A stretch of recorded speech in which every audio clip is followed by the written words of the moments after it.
Hello guys, मेरा नाम है शान खान। तो चलिए फिर वीडियो को शुरू करते हैं। आज की वीडियो बहुत ही मज़ेदार होने वाली है, क्योंकि आज की वीडियो हम लोग चोरों की छुट्टी करने वाले हैं। चोरों की छुट्टी का मतलब हमने एक ऐसी चीज़ बनाई है जिससे चोर हमारे घर में घुस ही नहीं पाएंगे, और वो एक सिक्योरिटी सिस्टम के जैसे काम करेगा। तो फटाफट से मैं उस चीज़ को पहले आपको दिखा देता हूँ बगैर कोई सस्पेंस बनाए, जो कि है ये। जैसा कि आप देख पा रहे होंगे, ये एक बॉक्स सा दिख रहा है और इसके ऊपर एक हुक लगा हुआ है और आगे ये एक पैनल से लगा रखा है। इसको कहते हैं RFID, और ये कुछ ताले जैसा दिख रहा होगा कि आपको एक लॉक के टाइप का दिख रहा होगा, देखिए। और इसमें ये साइड में एक बटन लगी हुई है, इसको आप ऑन कर दीजिए और ये ऑन हो जाएगा। उसके बाद क्या करना है, इसको खोलने के लिए हमें चाहिए ये। जैसे ही आप इसको इसके इस पे लगाएंगे तो ये खुल जाएगा।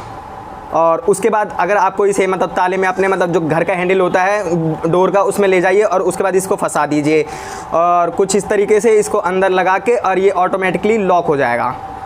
और उसके बाद लॉक होने के बाद ये खुलेगा नहीं। देखिए, चाहे आप कितनी भी कोशिश कर लीजिए खींचने की। ये तो मैंने एक फ़ोटो टाइप बना के दिखाया, आप इसे लोहे में भी बना सकते हैं या प्लास्टिक में भी बना सकते हैं, जैसे आपको अच्छा लगे। और ये स्कूल में मॉडल के लिए भी बहुत ही अच्छे तरीके से वर्क करेगा। और देखिए यहाँ पे स्विच लगा हुआ है, इस तरीके से पूरा काम करता है। तो फटाफट से सीख लेते हैं इसे बनाते कैसे हैं, क्योंकि इसका बहुत ही ज़्यादा यूज़ हो सकता है अच्छे तरीके से।